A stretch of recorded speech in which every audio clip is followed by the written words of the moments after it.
السلام علیکم ناظرین، آج کے اس ویڈیو میں ہم آپ کو ارطغرل کے بڑے بھائی گوندورو عرف گلدارو کے بارے میں بتائیں گے۔ اس سے پہلے کہ ہم ان کے بارے میں بتائیں، آپ سے درخواست کرتے چلیں کہ یوٹیوب کے اس منفرد چینل دلکش ٹی وی کو سبسکرائب کرتے ہوئے ساتھ موجود گھنٹی کے بٹن کو بھی دبا دیں تاکہ ہر نئی آنے والی ویڈیو کی نوٹیفیکیشن آپ تک باقاعدگی کے ساتھ پہنچتی رہے۔ آئیے ناظرین، چلتے ہیں آج کے موضوع کی جانب۔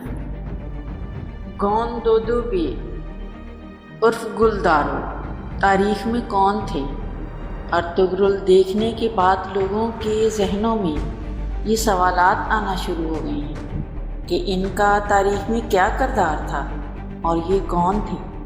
گوندودوبے عرف گلدارو سلطنت عثمانیہ کے بانی عثمان اول کے والد ارطغرل کے بڑے بھائی اور سلمان شاہ کے سب سے بڑے بیٹے۔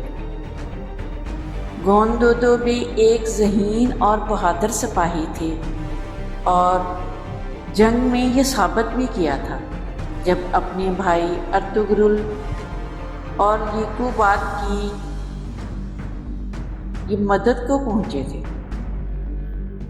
آئیے ناظرین، یہاں گوندودو عرف گلدارو کی زندگی کے بارے میں ایک نظر ڈالتے ہیں۔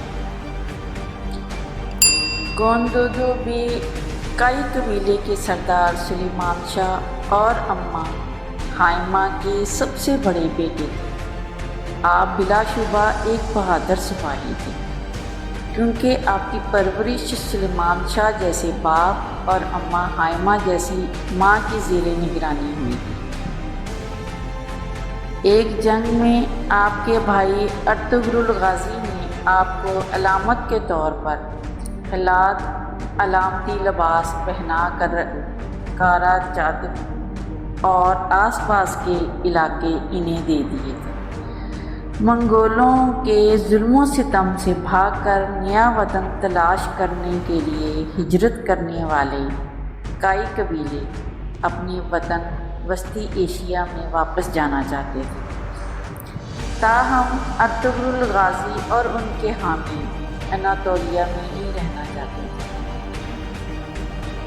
گوندودوبے اور سونگورتیکن بھی 1000 خاندان کے ساتھ اپنی آبائی سرزمین یعنی وسطی ایشیا چلے گئے اور ارطغرل غازی مغرب کی طرف چلے گئے جہاں انہوں نے سلطنت عثمانیہ کی بنیاد رکھی۔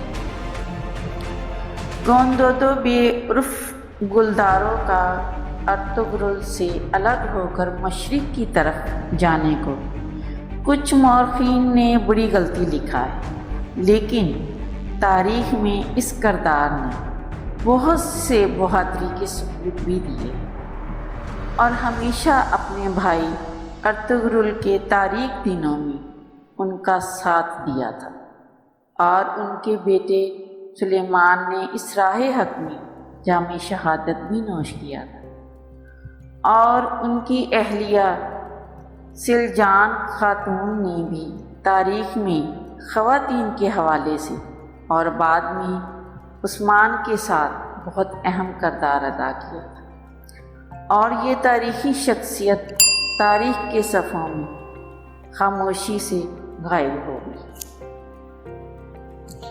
معزز ناظرین، امید ہے آپ سب کو یہ تعارف ضرور پسند آیا ہوگا اور پسند آنے کی صورت میں اسے لائک کیجیے، فیس بک، واٹس ایپ اور اپنے دیگر جاننے والے دوستوں کے ساتھ شیئر کرتے ہوئے ہماری حوصلہ افزائی بھی کیجیے اور کمنٹ باکس میں اپنی قیمتی تجاویز سے ضرور آگاہ رکھیے گا۔ آج کی ویڈیو میں بس اتنا ہی۔ اللہ نگہبان۔